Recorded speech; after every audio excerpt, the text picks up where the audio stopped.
Assalamualaikum warahmatullahi wabarakatuh. Shalom, Om Swastiastu, Namo Buddhaya, dan salam kebajikan. Tentunya selamat sore buat Tribuners dimanapun Anda berada. Semoga Anda dalam keadaan sehat, berbahagia, serta masih semangat menjalankan aktivitasnya.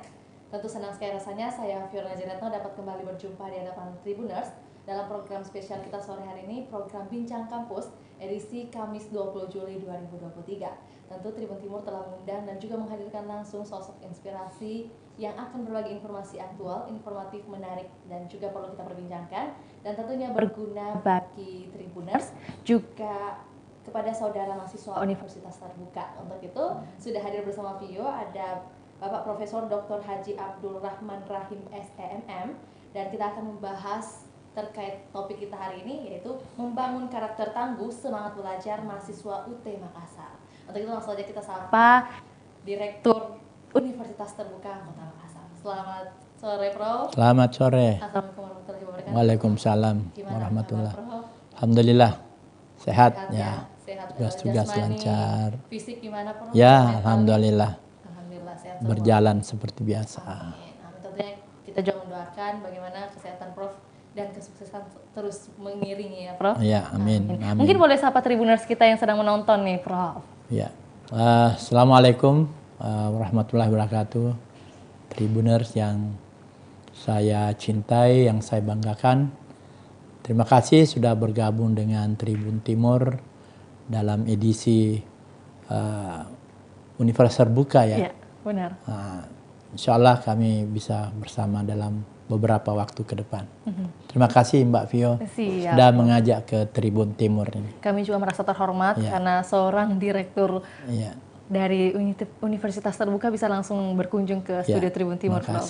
Oke. Prof, mungkin kita sedikit berkenalan terlebih dahulu, Prof ya.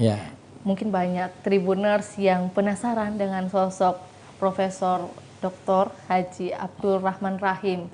Sebenarnya ini adalah sosok seperti apa sih, bagaimana sih gaya kepemimpinannya. Tapi mungkin sebelum itu, kabarnya Prof ini sempat mendapat kabar terpilih menjadi seorang direktur baru nih, dan sempat terkejut.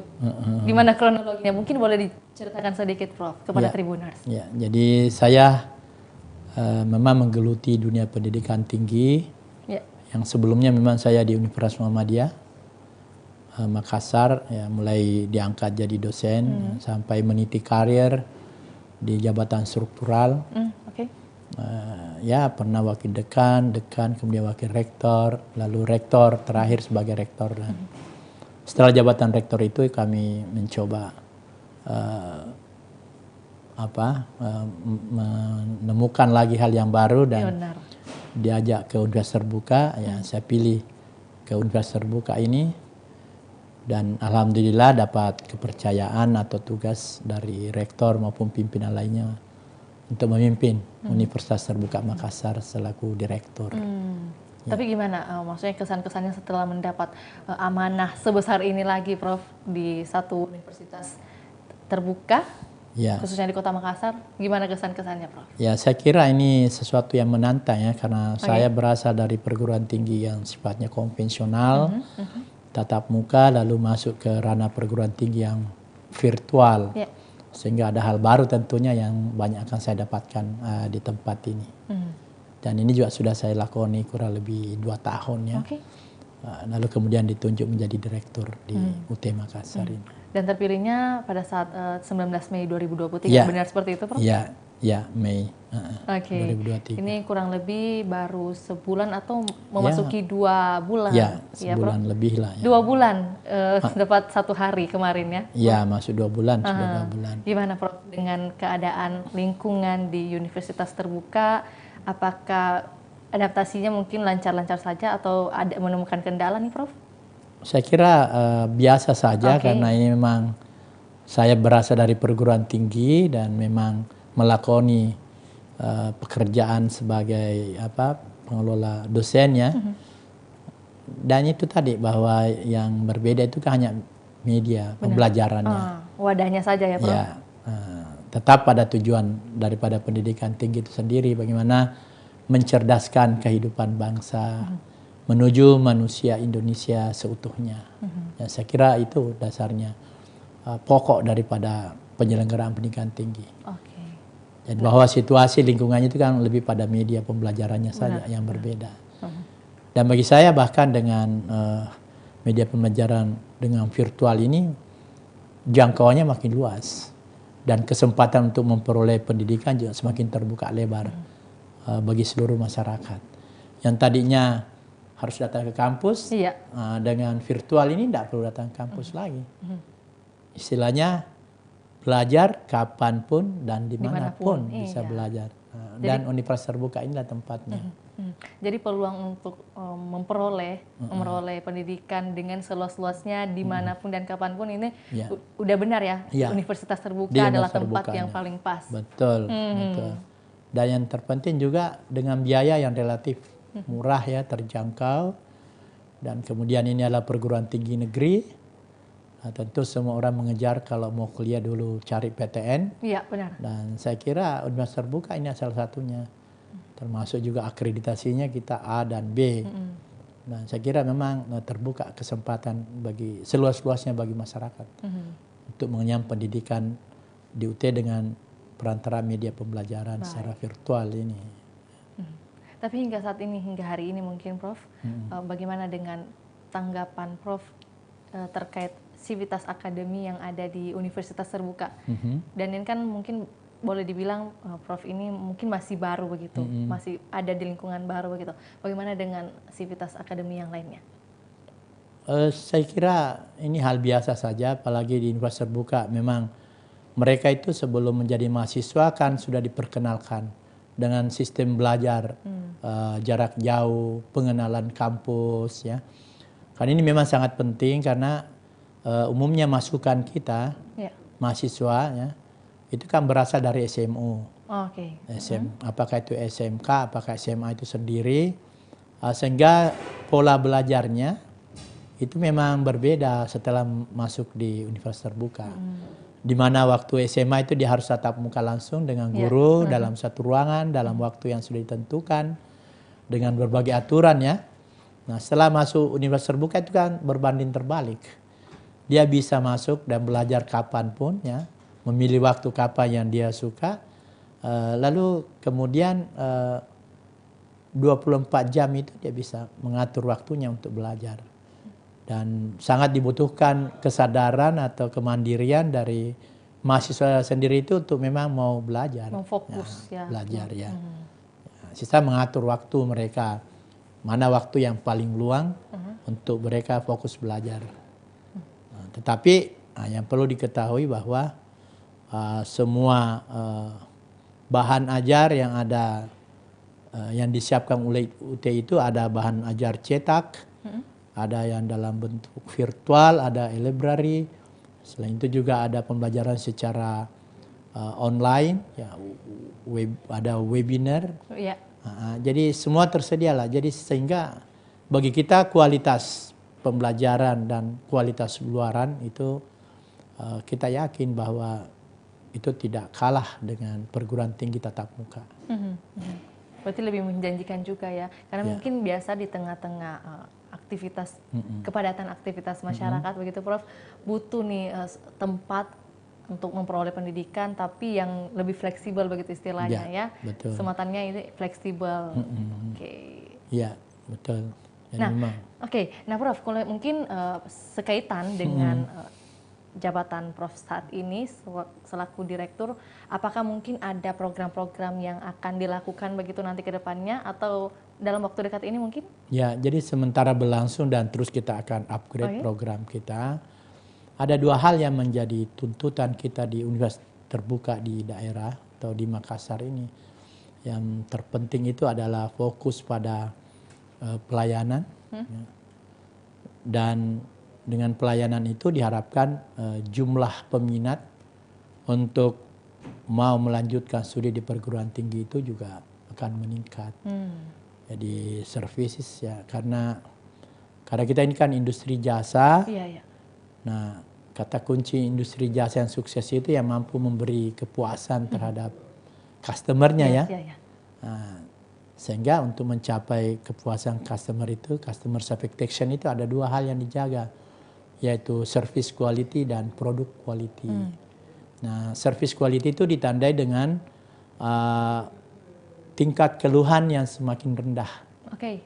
Jadi kalau keluhan itu semakin rendah berarti kepuasan pelanggan akan semakin tinggi. Ya. Tapi kalau sebaliknya keluhan itu semakin tinggi, berarti pelayanannya itu semakin lemah gitu lah. Di UT ini harus mengutamakan itu. Harus service satisfaction, jadi harus kepuasan pelanggan diutamakan. Di mana pelanggan itu terdiri dari mahasiswa, dosen, tutor maupun semua staf yang ada di universitas terbuka itu. Dia harus merasakan kepuasan, kenyamanan atas kebutuhan mereka di universitas terbuka. Dalam hal produk quality itu diharapkan dua indikatornya kalau kita mengukur kualitas produk. Pertama ya di perguruan tinggi ini ya, pertama mahasiswa kita itu bisa selesai tepat waktu ya, dan kemudian dengan nilai yang tinggi, yang tinggi. Nah sehingga kalau dua itu kita jaga, insya Allah kepuasan pelanggan itu bisa kita capai. Ya. Berarti saat ini mungkin sedang sibuk-sibuknya begitu ya menata hal ini begitu untuk bisa terrealisasi ya Prof. Ya saya kira ini juga sudah dilakukan oleh pimpinan terdahulu. Kami ini melanjutkan dan mempertajam istilahnya program itu agar betul-betul bisa terlaksana dengan baik. Baik Prof, tadi kan Prof sendiri mengatakan bahwa adanya mungkin kepuasan dari mahasiswanya, dari dosen tutornya. Apakah dosen dan tutor ini adalah dua profesi yang berbeda atau sama saja nih Prof? Oh ya, jadi kalau tutor itu kan lebih pada pendampingan mahasiswa melalui tutorial webinar atau tutorial online. Kalau dosen kita itu lebih fokus mempersiapkan bahan ajar. Materinya. Materi, bahan ajar, kemudian berbagai tentu bahan ajar dengan media-media yang tersedia, termasuk penulisan buku ajar, penulisan buku literatur, kemudian melakukan riset ya Tridharma perguruan tinggi. Nah itu dosen-dosen kita lebih banyak aktif di situ dibanding dengan para tutor kita. Nah Prof, mungkin Tribuners juga penasaran begitu sejak kapan sih UT mungkin menyelenggarakan program studinya di masa kepemimpinan Prof nanti ini? Seperti apa itu maksudnya?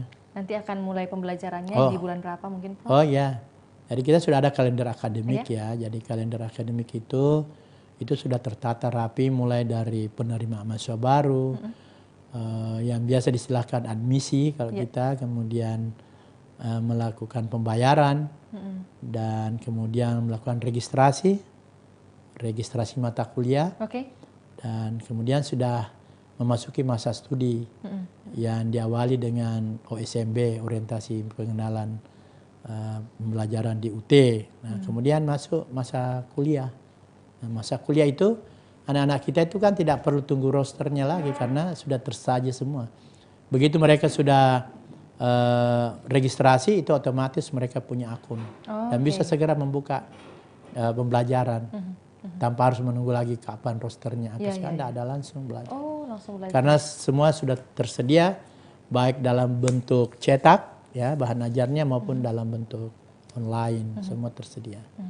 Yang terpenting sebenarnya mereka bisa mengakses melalui internet, apakah itu laptop atau HP-nya, mereka sudah bisa belajar. Iya, tentu menjadi pertanyaan juga ya bagi Tribuners, Prof. Mungkin sekaitan dengan jawaban atau statement Prof tadi bahwa untuk memudahkan para mahasiswa begitu untuk mengakses materi-materi yang akan dipelajari begitu kan perlu ada akses internet begitu. Nah mungkin ada bantuan mungkin dari universitas terbuka bagi mereka yang ada di daerah dan mungkin ingin menjadi bagian dari universitas terbuka tapi tidak atau masih terkendala dengan jaringan, Prof? Oh ya, jadi kalau terkait jaringan internet itu kan fasilitas umum. Ya. UT itu lebih mempersiapkan pada perkuliahannya. Jadi kita juga harapkan agar mahasiswa yang mendaftar itu dia bisa mengakses ya melalui internet yang tersedia atau yang disediakan oleh pemerintah. Dan saya kira kalau di Sulawesi Selatan ini hampir seluruhnya, karena mahasiswa kami itu ada di daerah-daerah terluar sekalipun mereka bisa mengakses pembelajaran. Berarti hingga saat ini mungkin tidak ada kendala ya dari Ya, segi akses mungkin online. kendala tetap ada, Oke. tetapi secara umum mereka bisa Oh, mengikuti. bisa mengatasinya. Ya, bisa mengatasinya. Hmm. Karena selain itu juga kan kita di daerah itu ada namanya Pokjar, kelompok belajar yang mengorganisir mahasiswa kita yang ada di daerah-daerah.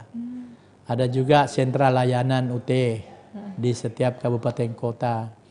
Itu juga untuk melayani mahasiswa kita di sana secara langsung. Jadi layanan kita tidak semua virtual, layanan kita tidak semua online. Iya, iya. Kita ada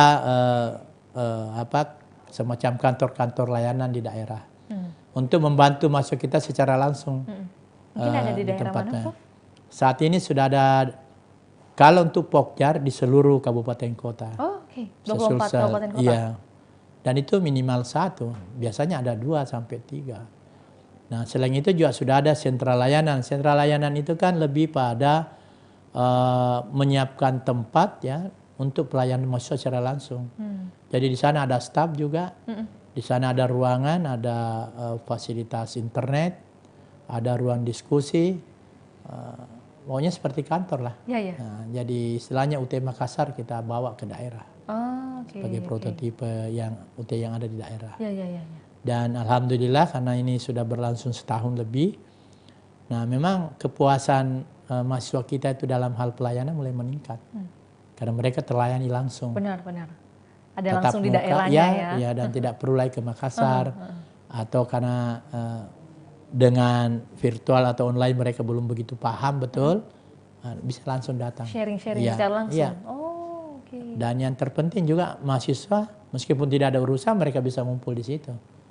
Nah, Nggak ada batasan ya, Prof? nggak ada batasan dan mereka juga bisa melakukan aktivitas pembinaan kemahasiswaan di sana dengan memanfaatkan fasilitas yang ada di daerah itu. Apakah mungkin juga termasuk kegiatan sosial mungkin Ya. ada ide-ide yang bisa dilakukan?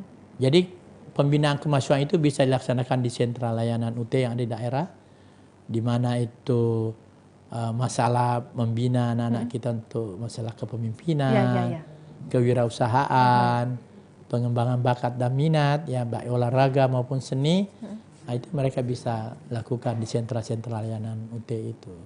Baik, Ya, karena sifatnya manusia selalu mau berkumpul, mau berdiskusi. Nah, salah satu tempat itu yang disiapkan UT.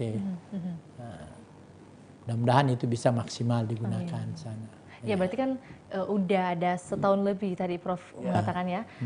Bagaimana animo masyarakat? Mungkin semakin kesini, apakah ingin ikut serta atau mungkin masih jalan di tempat atau gimana, Prof? Mungkin yang boleh disampaikan. Yang pasti bahwa tempat itu menjadi tempat mereka berkumpul.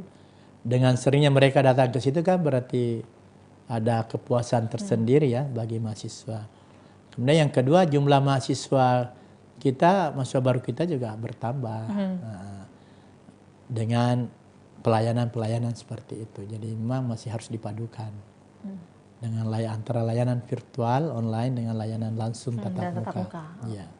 Kalau misalnya per hari ini mungkin sudah ada berapa pendaftar, Prof, untuk mahasiswa barunya? Ya, kita ini tadi pagi saya lihat itu di angka 2.403. 2.403. Ya. Insya Allah ini masih akan bertambah karena seiring dengan masa pendaftaran kita itu kan berakhir tanggal 16 Agustus ya. Jadi masih ada kesempatan untuk calon-calon mahasiswa itu datang mendaftar ke UNES terbuka. Oh, harus datang mendaftar atau mungkin ada sistem online? Kita sudah ada daftar online maksud saya.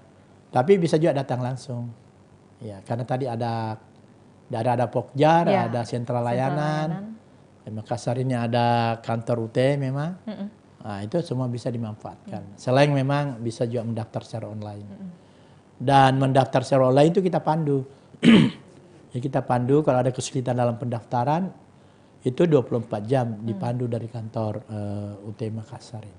Udah ada alurnya yang disediakan. Ada alur, ada staf yang menangani 24 jam. 24 jam? Ya, 24 jam mereka layani. Iya, mungkin biasa masyarakat punya kesibukan begitu ya di tengah-tengah hari dan baru ingat pada malam hari mungkin bisa langsung menghubungi. Mereka begitu menghubungi kontak person yang ada di situ, itu insya Allah langsung terhubung. Iya, berbicara tentang kantor UT Makassar, Prof. Iya. Ini kabarnya juga kita mendengar dan mendapat kabar bahwa nantinya akan ada gedung baru Iya. dari Universitas Terbuka Kota Makassar. Boleh disampaikan buat Tribuners mungkin ada Iya. di mana lokasinya nih, Prof? Ya, nah jadi seiring dengan tuntutan kemajuannya, sebuah peradaban ya, sebuah pendidikan yang berkualitas itu tidak bisa dipisahkan dengan fasilitas ya. Karena itu UT meskipun sudah ada kantornya ya di Makassar ini, tapi kita harus selalu berusaha untuk lebih baik. Maka saat ini juga segera kita menempati gedung baru kita. Itu di Simpang 5 Bandara Hasanuddin. Fasilitasnya jauh lebih lengkap dari apa yang ada sekarang ini. Jadi selain memang gedungnya yang lebih besar, fasilitas yang ada di dalamnya juga lebih lengkap. Dan anak-anak bisa belajar di situ, bisa ujian di situ, dan segala aktivitas bisa dilakukan di tempat itu. Mungkin ada fasilitas tambahan yang baru seperti apa nih, Prof? Ya, seperti ruang-ruang ujian ya di fasilitas yang internet. lebih memadai begitu ya. Ruang-ruang pembinaan kemahasiswaan, aula, ruang-ruang tutorial ya lebih banyak, lebih lengkap ya. Ruang parkir ya yang lebih sekarang luas ada ya, kita ada basementnya, ada parkir. Nah, dan bahkan kita juga siapkan kafe dan lain sebagainya. Sehingga mahasiswa yang datang itu terasa nyaman hadir di kampus. Berarti kehadiran gedung baru yang ada di Simpang 5 Bandara Sultan Hasanuddin ya, Prof, lebih strategis dan lebih representatif bagi mahasiswa nantinya ya, Prof. Iya. Nah, kalau Prof kita berbicara tentang bagaimana sih mahasiswa bisa memastikan bahwa tadi dari segi pelayanan kan sudah disampaikan, mungkin dari segi materi pendidikan yang akan didapatkan oleh mahasiswa, bagaimana cara meyakinkan mahasiswa nih, calon mahasiswa baru mungkin yang akan mendaftar nih. Mungkin biasa mereka berpikir takutnya materinya tidak sesuai dengan yang mereka inginkan atau malah berbelok dari apa yang mereka harapkan. Nah, gimana cara meyakinkan mahasiswa nih, Prof? Jadi sistem pendidikan kita itu kan dikuatkan dengan kurikulum nasional. Jadi siapapun perguruan tinggi, penyelenggara pendidikan tinggi Indonesia itu ada kurikulum nasional. Nah, semua itu mengacu ke kurikulum itu. Nah, sehingga patokannya ada. Ya, yang terjadi itu yang membedakan itu penyajiannya, metodenya. Jadi perguruan tinggi harus terus berinisiasi, berinovasi ya, agar materi pembelajaran itu bisa disajikan lebih menarik lagi bagi mahasiswa. Nah, itu yang terpenting saya kira. Nah, sekarang apalagi dengan kampus Merdeka Belajar, ini kan salah satu cara untuk bagaimana mahasiswa itu lebih nyaman belajar dan lebih menguasai dan bisa lebih terampil dalam memanfaatkan ilmu yang mereka peroleh ya secara teori. Sehingga ini saya kira lebih pada kreasi-kreasi dari perguruan tinggi masing-masing untuk menciptakan itu. Intinya adalah bagaimana supaya mahasiswa itu lebih gampang menyerap ya daripada ilmu yang disajikan. Lebih mudah memahami, kemudian menerapkan begitu di kehidupannya. Saya kira sampai pada pelaksanaannya nantinya. Dan UT itu ada di situ. Ya. Karena kita ini setiap tahun ada upgrade-nya pembelajaran.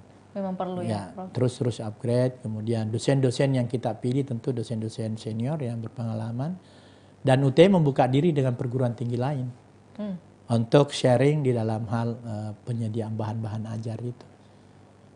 Dan kita juga selalu bagaimana bisa disajikan dalam bentuk yang lebih menarik. Ya. Berarti hingga saat ini mungkin ada kerjasama begitu dengan universitas yang lain? Ya, betul. Jadi selain memang universitasnya juga langsung kepada dosen-dosennya. Ya, kita itu sudah terbiasa dengan dosen-dosen UI, UGM, ITB ya maupun UNJ. Ya. Nah, jadi insya Allah dengan demikian materi pembelajaran kita juga tidak akan ketinggalan. Dan ikut arus perkembangan. Nah, betul. Benar. Tapi kalau saat ini mungkin sudah ada, total ada berapa jurusan, Prof? Program studi kita itu dia 41. 41 ya di antara, dan insya Allah karena UT ini sudah PTNBH, di mana PTNBH itu salah satunya dalam pengelolaannya itu adalah dapat membuka dan menutup program studi baru. Ya, tanpa harus lagi izin ke Kementerian Pendidikan. Itu rektor sudah cukup ya. Setelah dianggap layak untuk membuka program studi itu, maka SK rektor itu sudah cukup untuk membuka program studi. Dan 2 tahun ke depan ini dalam perencanaan itu akan ada 19 program studi baru lagi.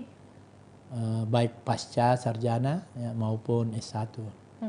Dan betul-betul program studi yang dibuka adalah marketable. Memang pasarnya tersedia dan cukup diminati banyak. Mungkin boleh disebutkan salah satunya, Prof? Antara lain S2 hukum, S2 hukum, kemudian kependidikan juga cukup banyak, kemudian dalam bisnis juga, bisnis dan manajemen, ya itu kita akan buka.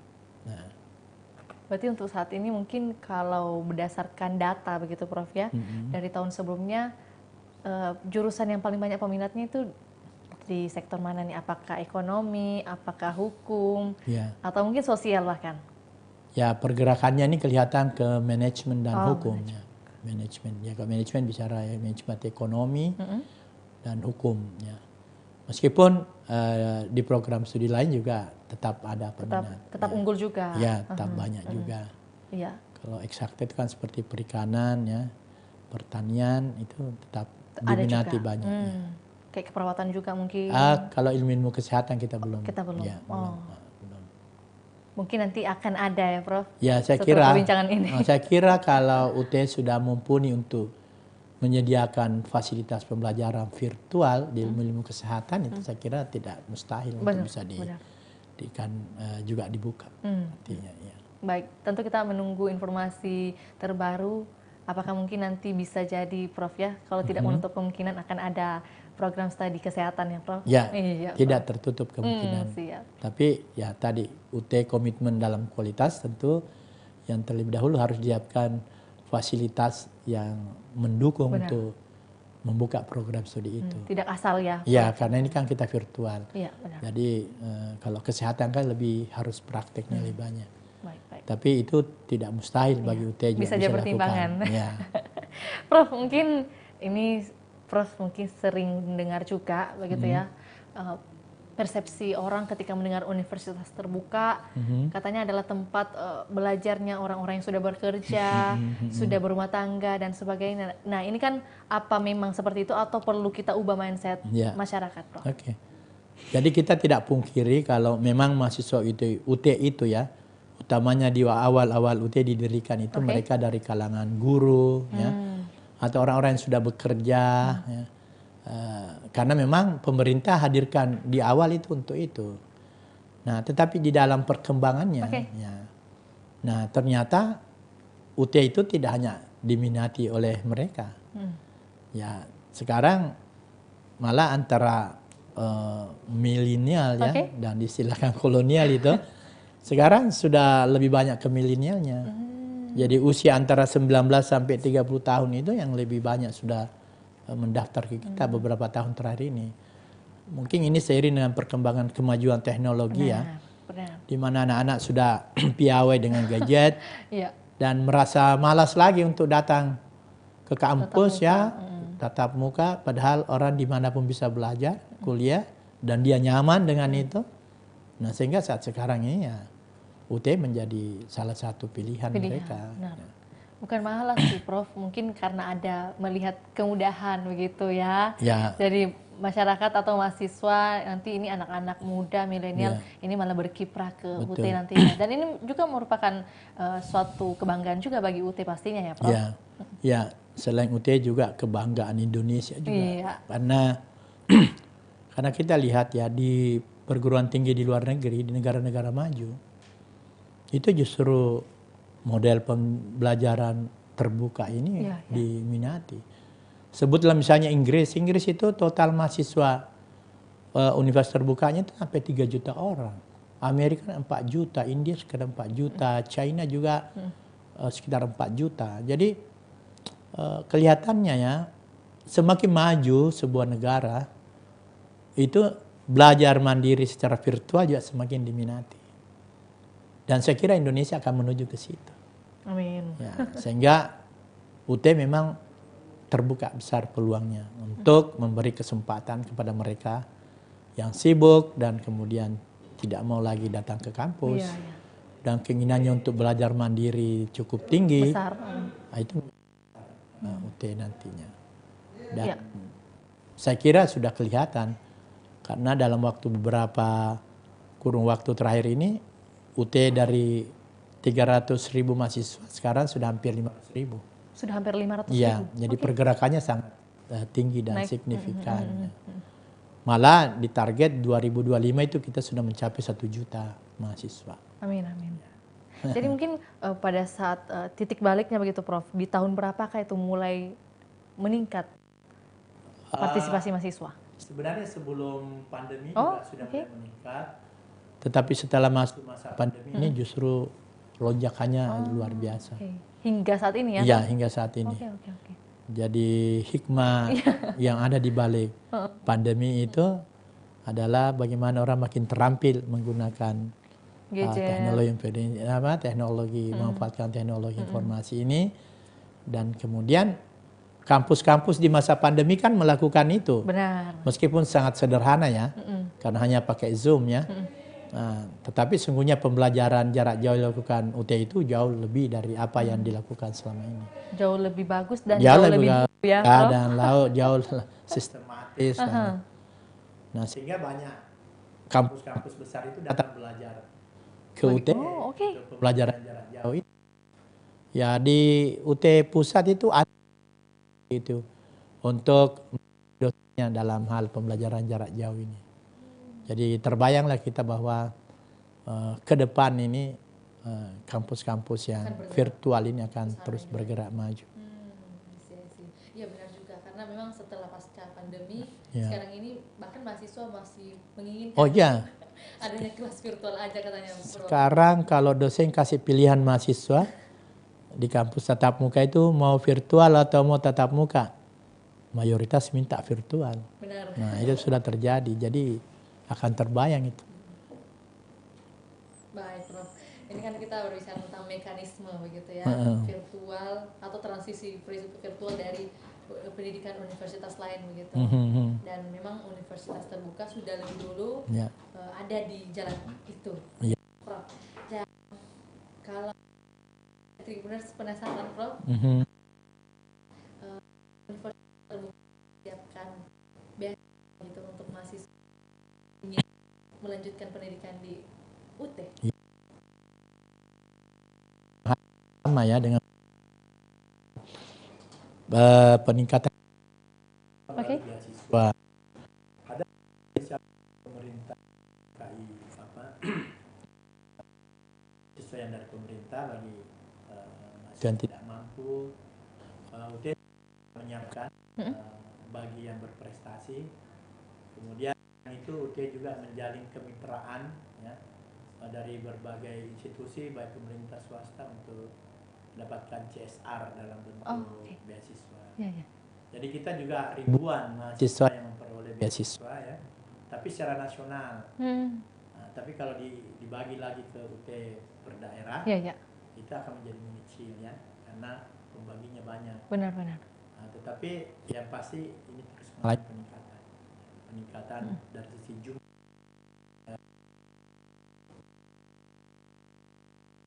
Cuman mungkin ada beberapa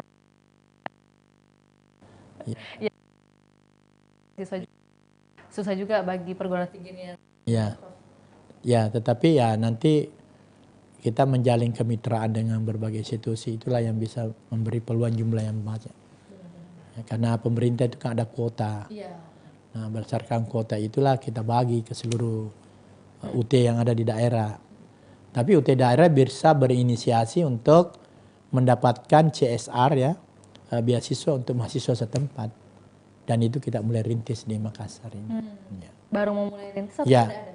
Selain memang sudah ada yang seperti jatah dari pusat, kota pusat juga kita mau merintis sendiri di Makassar ini. Seperti tadi yang dikatakan Prof akan ada kerjasama begitu ya? Iya, dengan berbagai kerjasama dimungkinkan itu untuk bisa memperoleh. Baik, jadi mungkin Tribuners yang penasaran dan ingin langsung begitu ingin ikut serta mendapatkan beasiswa atau juga mendaftarkan secara mandiri gitu ya Prof.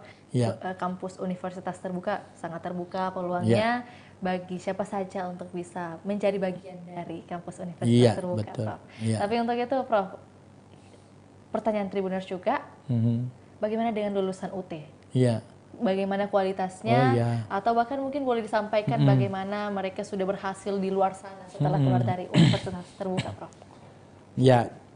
Kalau kita melihat data, ya kan umumnya kalau di Indonesia ini kan kalau mau melihat kualitas lulusan perguruan tinggi, lihat data berapa jumlah alumninya yang terserap masuk dalam terserap dalam proyek pekerjaan selaku PNS ya. Nah, data 2019-2020 itu ternyata UT itu mampu meraup kuota penerimaan CPNS maupun P3K itu mendekati 50%. Mendekati 50%? Dari total kuota CPNS. Waktu itu CPNS itu kan hampir 20.000. Nah, 9.000 lebih itu didominasi oleh mahasiswa alumni UT. Nah, itu menandakan bahwa di dalam persaingan memperoleh pekerjaan, alumni UT itu cukup bisa memenangkan persaingan itu ya. Karena ternyata mampu mereka 50% dia jatuh ke alumni UT. Begitu juga P3K. Nah, kalau bicara dengan masalah kualitas, berarti kualitas luaran kita juga tidak perlu diragukan. Karena kalau materi tes nasional itu kan seragam seluruh Indonesia. Dari berbagai pesertanya dari berbagai alumni perguruan tinggi kan. Nah, alhamdulillah UT cukup bagus di dalam merebut ya kesempatan untuk memperoleh kesempatan menjadi PNS. Kita belum bicara lagi mereka yang berada di sektor swasta ya. Itu tidak sedikit juga. Nah, sehingga memang harapan kita ya UT terus berbenah untuk terus bisa mempersembahkan alumni terbaiknya bagi masyarakat, negara dan bangsa. Jadi ini apakah ada korelasi mungkin kalau pertanyaannya mengenai kemitraan begitu Prof?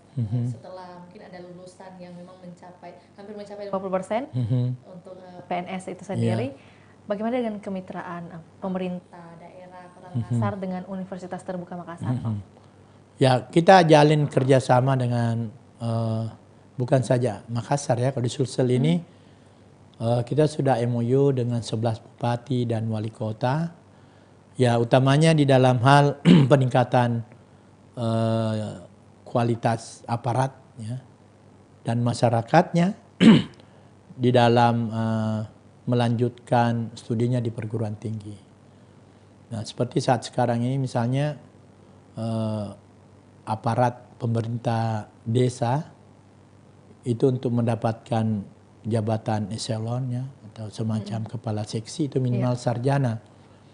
Nah, sementara di satu sisi mereka dengan kesibukannya dalam bekerja tidak boleh meninggalkan pekerjaannya. Nah, pemerintah daerah mencoba mencari apa yang perguruan tinggi mana yang tepat untuk bisa mereka bekerja dan tetap kuliah, tetap bekerja dan bisa kuliah. Dan alhamdulillah ditemukanlah Universitas Terbuka ini. Nah, sehingga mereka menyekolahkan melanjutkan kuliahnya di Universitas Terbuka ini. Jadi sembari bekerja mungkin ya Prof? Iya, betul. Jadi memang bagi para pekerja ataupun juga bahkan lulusan fresh dari pendidikan sekolah begitu ya Prof, sangat terbuka untuk bisa langsung bergabung bersama Universitas Terbuka. Betul. Nah, untuk pertanyaan lanjutan terkait materi Prof, ini kan kalau berdasarkan belajar mandiri istilahnya kan melalui online, apakah memang belajar perorangan atau mungkin bisa belajar per kelompok juga? Iya. Mungkin boleh minum dulu Prof. Iya, betul. Jika mungkin ini. merasa ini kita terlalu banyak membagikan informasi dan Prof mungkin sudah kelelahan, tapi tidak mengapa ya Prof. Ini demi Tribuners juga mengetahui apa saja sih seputar Universitas Terbuka. Iya. Jadi mahasiswa kita itu ada banyak pilihan ya dalam belajar. Selain belajar mandiri tadi, tapi mandiri jangan diartikan dilepas sendiri. Mandiri dalam bimbingan. Ya. Jadi bimbingan itu bisa online, bisa webinar. Kemudian yang kedua, bisa juga mereka belajar berkelompok. Belajar berkelompok juga itu bisa ada dua cara. Cara yang pertama mereka secara online berkelompok ya. Mungkin melalui Zoom atau fasilitas yang disiapkan oleh UT. Bisa juga di satu tempat mereka berkumpul. Itulah Pokjar itu, manfaatnya Pokjar. Ataukah mereka datang ke sentra layanan UT. Dan mereka bebas memilih dan menentukan jadwalnya untuk kapan bisa bertemu.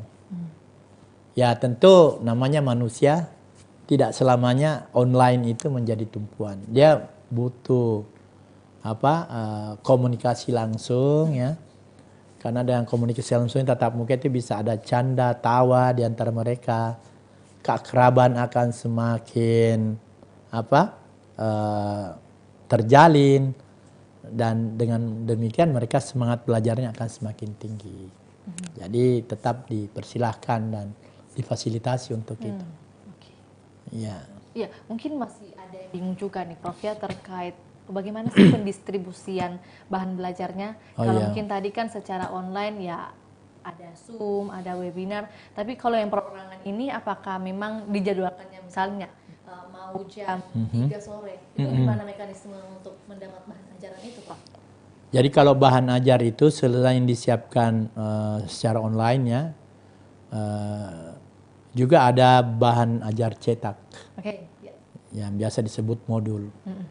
Jadi modul itu dikirim ke mahasiswa langsung ya, dan atau dikirim melalui kelompok belajar atau sentra layanan daerah di mana mereka berada. Bagi mahasiswa UT yang terdaftar di Pokjar, maka itu akan dikirim ke Pokjarnya atau sentra layanannya. Tapi mahasiswa yang mendaftar tanpa melalui dua tadi itu, mereka akan dikirim langsung ke alamat masing-masing. Ya, itu fasilitas yang diberikan kepada mahasiswa kita. Berarti hingga saat ini mungkin tidak ada dong keluhan mungkin dari segi kesulitan dari mahasiswa. Kalau semuanya memang dimudahkan ya, Prof? Ya, kita kan sudah kerjasama dengan kantor pos ya. Dan itu pengirimannya segera setelah mahasiswa registrasi, itu segera dikirim. Langsung dikirimkan. Ya, dan dengan harapan bahwa mahasiswa kita itu akan tepat waktu menerima modul-modul pembelajarannya. Kalaupun tidak, itu kan tersedia secara virtual. Mereka bisa membuka kapan saja, karena materinya juga sudah tersedia di layanan virtual itu. Iya. Dengan adanya banyak fasilitas yang sudah diberi begitu ya, kemudahan istilahnya ya Prof. Ini kan tentu kembali lagi ke mahasiswanya mau atau tidak. Semangat belajar, mau fokus atau tidak, mau intinya mau sungguh-sungguh nggak sih itu belajar di universitas terbuka, jangan sampai hanya main-main. Nah, kalau dari Prof sendiri mungkin ada masukan begitu yang bisa disampaikan kepada Tribuners atau mahasiswa dari universitas terbuka yang mungkin saat ini masih istilahnya leye-leye, gimana supaya ada semangat belajarnya nih Prof dengan adanya kemudahan yang begitu banyak. Iya. Jadi UT sudah menyiapkan semua fasilitas untuk mereka bisa belajar mandiri dan kualitasnya juga tidak diragukan. Maka sebenarnya yang terpenting bagi mahasiswa ini adalah bagaimana dia punya spirit yang tinggi untuk memang betul-betul mau belajar, mau mendapatkan ilmu, dan kemudian membuat perencanaan yang baik. Perencanaan yang baik itu kan kalau masuk kuliah pertama, tujuan kuliah saya ini apa sebenarnya? Kedua, berapa lama saya harus selesaikan? Nah, yang ketiga, bagaimana caranya saya menyelesaikan ini? Apa yang saya harus lakukan? Sehingga memilih UT itu harus betul-betul perencanaan yang bagus. Jadi tidak sekedar ikut-ikutan. Jadi betul-betul punya rencana yang matang, punya target, waktu, dan biaya sehingga mereka akan menjalani dengan baik. Dan itu sudah terbukti. mahasiswa kita yang betul-betul fokus ya untuk belajar, meskipun mereka bekerja, mereka bisa selesai tepat waktu. Dan nilainya juga tidak mengecewakan. Nah, jadi bagi saya yang terpenting mahasiswa kita yang memilih UT ini ya segera tentukan tujuannya, kemudian buat perencanaan yang baik, kapan bisa selesai dan nilai yang baik. Insya Allah kalau itu bisa dilakukan, ya mahasiswa kita bisa, harapan yang diinginkan bisa tercapai di Universitas Terbuka ini. Ada goals begitu yang mau dicapai, memang perlu ada strategi perencanaan yang tepat, Prof. Ada tujuan yang mau dicapai. Iya. Kemudian bagaimana merencanakan itu agar bisa dicapai, utamanya dalam hal pengaturan waktu. Benar. Nah, dan biaya, ya karena kan setiap semester ada pembayaran. Meskipun UT kita tahu pembayarannya relatif terjangkau ya, dibandingkan dengan perguruan tinggi negeri maupun swasta yang ada. Apakah boleh disampaikan, Prof, terkait biayanya di saat ini? Kita saat ini untuk mahasiswa kita yang mengambil paket itu mulai 1,3 juta per semester. Dan yang non paket itu lebih bisa mengatur lagi pembiayaannya, itu hanya 35.000 per SKS belanja. Nah, sehingga bagi kita kemudahan yang disiapkan oleh pemerintah melalui Universitas Terbuka itu sesungguhnya betul-betul memberi kesempatan kepada untuk bisa memperoleh pendidikan sebanyak-banyaknya, setinggi-tingginya. Karena di UT ini kan menyiapkan program diploma, S1, S2 sampai S3. S3 bahkan. Baik. Apakah mungkin ada reward begitu atau penghargaan bagi mereka yang berhasil untuk melakukan belajar mandiri dari tahun-tahun sebelumnya atau bahkan sampai saat ini, Prof? Ya, setiap wisuda itu kita umumkan. Mahasiswa kita yang tepat waktu dan prestasi yang tinggi. Dan reward itu selalu ada diberikannya kepada mereka. Dan tentu diberikan fasilitas kemudahan untuk lanjut ke jenjang berikutnya. Dan itu kita sudah lakukan. Iya. Udah dilakukan dari tahun-tahun sebelumnya? Ya, UT sudah sekian lama melakukan itu. Setiap wisuda pasti ada penghargaan kepada mereka yang berprestasi. Nah, ini kan tadi kita berbicara tentang sistem pembelajarannya, itu ada modul dan virtual, boleh diakses oleh siapapun, maksudnya mahasiswanya. Kemudian dari segi mahasiswanya sendiri mungkin ada dari jenjang diploma hingga S3. Nah, kalau pertanyaan Tribuners terkait pendidik atau pengajarnya nih, Prof, boleh disampaikan bagaimana dari segi kualitas, ada dari dosen mana saja? Tadi kan sempat disampaikan ada dosen dari mungkin yang ada di luar atau yang ada di Pulau Jawa gitu, Prof. Tapi mungkin boleh disampaikan lebih detail lagi, dosen-dosennya ini mungkin biasanya mengajar di mana dan juga mengajar di UT, Prof. Ya, jadi dosen kita itu kan ada dosen tetap ya. Dosen tetap sendiri itu ada dua dosen tetap PNS ya, ditempatkan di UT, ada dosen tetap UT sendiri. Selain itu juga ada dosen yang kita angkat sebagai tutor ya, pendampingannya di dalam pembelajaran. Nah, tadi itu sekarang ini Universitas Terbuka itu berkomitmen dan terus melakukan peningkatan kapasitas dan kompetensi dosennya. Baik dilihat dari sisi jenjang pendidikannya, juga dari sisi kepangkatan dan jabatan fungsionalnya. Jadi pengembangan dosen di UT itu terus berlangsung ya, dan sustainable, berkelanjutan. Ya, sustainable. Nah, selain itu UT juga tetap bekerja sama dengan dosen-dosen perguruan tinggi terkemuka ya di luar UT itu untuk bersama-sama mengembangkan pembelajaran di UT. Seperti yang sebutkan tadi, dosen kita itu bisa saja datangnya dari UI, datangnya dari UGM, ITB, maupun Universitas Negeri Jakarta. Jadi semua menyatu ya. Nah, tujuannya tadi adalah peningkatan kualitas pembelajaran yang muaranya nanti kualitas luar. Berarti ada juga dong sistem undang dosen tamu istilahnya biasanya kan kalau di universitas-universitas mungkin yang tanda kutip konvensional begitu masih ada istilah dosen tamu. Iya. Berarti hal ini juga berlaku di Ya, UT? berlaku. Ya, berlaku juga di tempat kita. Kita juga sudah sering mendatangkan baik dosen tamu dalam negeri maupun dari luar negeri. Ya, semua itu tujuannya adalah meningkatkan kapasitas dan kualitas pembelajaran kita. Baik. Rasanya mungkin sudah cukup ya, Prof. Ini Iya. sudah banyak yang disampaikan buat Tribuners. Jadi memang salah satu kunci untuk mengajak para Tribuners memang harus disampaikan informasi-informasi yang mungkin masih jarang diketahui ya, Prof. Dari segi pembelajarannya dan sebagainya. Untuk itu, Prof, mungkin untuk menutup atau juga closing statement yang bisa diberikan oleh Prof. Rahman dalam hal ini, boleh langsung mengajak para Tribuners, calon-calon mahasiswa Universitas Terbuka untuk bisa ikut bergabung di Universitas Terbuka. Silakan, Prof. Ya, Universitas Terbuka ini memang sejatinya lahir untuk memberi kesempatan seluas-luasnya kepada warga negara Indonesia untuk meningkatkan jenjang kependidikannya dari SMU ke S1.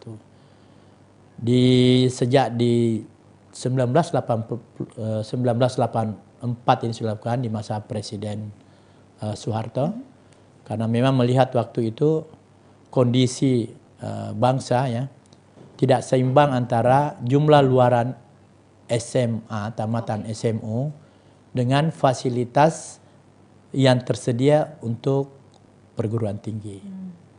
Nah, belum lagi kita bicara jarak. Benar. Jarak tempuh. Jarak tempuh antara, sehingga waktu itu keluarlah Kepres untuk mendirikan Universitas Terbuka ini, di mana semboyangnya itu adalah Universitas terbuka dan jarak jauh. Terbuka itu artinya semua warga negara Indonesia yang memenuhi syarat ya ijazah itu bisa kuliah di UT tanpa harus tes. Ya. Terbuka berarti segala umur bisa masuk ya, di UT, tidak ada pembatasan umur. Terbuka juga tidak melihat usia ijazah SMU-nya. Nah, sedangkan jarak jauh itu sendiri adalah mereka bisa belajar kapan dan dimanapun tanpa melihat jarak antara kampus dengan di mana mereka belajar. Dan sehingga dengan demikian semua wilayah itu bisa ditempati belajar oleh mahasiswa UT sepanjang jaringan internetnya tersedia di sana. Nah, itulah sehingga ini betul-betul luar biasa bisa dimanfaatkan oleh masyarakat kita. Mungkin itu yang bisa, karena itu ya tentu saya menghimbau agar seluruh masyarakat memanfaatkan fasilitas yang disediakan oleh pemerintah ini. Dengan Universitas Terbuka ini kita bisa meningkatkan kapasitas kita, ya, baik ilmu, keterampilan maupun jenjang pendidikan kita. Jadi bersama UT bisa kita menjadi sarjana, menjadi orang baik, menjadi orang berkualitas ya, sehingga kita bisa mengabdikan diri untuk bangsa dan negara dan menjadi manusia Indonesia seutuhnya. Amin. Ya, amin. Iya, terima kasih Prof. Rahman atas closing statementnya, dan tentunya ini bisalah menggugah para Tribuners ya Prof, dengan cara jika ingin meningkatkan atau mengembangkan kapasitas Tribuners boleh langsung bergabung dengan Universitas Terbuka, karena memang seperti sudah disampaikan oleh Prof, terbuka dan juga jarak tempuh yang sudah diperhitungkan begitu ya Prof, dari pemerintah. Jauh, terbuka dan jarak jauh. Baik, terima kasih Prof Rahman, sehat dan sukses selalu Prof. Dan tentunya kita menunggu informasi-informasi terbaru, terupdate juga terkait Universitas Terbuka Makassar, Prof. Baik, iya. Terima kasih juga kepada Tribuners yang hingga saat ini masih setia menyaksikan program Bincang Kampus, dan jangan lupa untuk menyaksikan program dari Tribun Timur lainnya. Untuk itu saya Firna Jeretno mewakili Prof Rahman dan juga tim pamit undur diri. Assalamualaikum warahmatullahi wabarakatuh. Sampai jumpa. Salam.